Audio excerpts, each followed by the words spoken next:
कोकणात मनं आणि माणसं दोन्हीही मिळतात. आजकाल रत्नागिरी म्हणजे फक्त एक डेस्टिनेशन नाही, तर ती आठवण झाली आहे. चिंच, आमंत्रणची बिर्याणी आणि मनसोक्त शांतता, बीचवरती असणारी संध्याकाळ, जिथे केवळ तुम्ही आहात याची जाणीव होते आणि असंच काहीतरी नेहमी अनुभवायला मिळतं. कोकणात गेल्यानंतर एक वेगळं सुख आहे हे जाणवतं नक्कीच, पण एकटेपणा अजिबात नाही.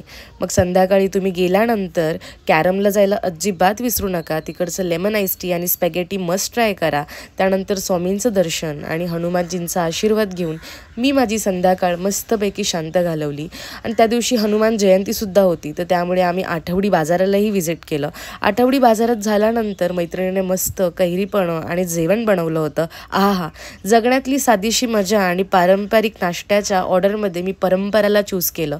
परंपरामध्ये आप्पे आणि दही चाट त्यांचं खूप क्लासिक वाटलं. मग इव्हिनिंगला आमंत्रणचं जेवण आणि असंच करता करता कधी 6 दिवस निघून गेले मला अजिबात कळालं नाही. पण आठवणी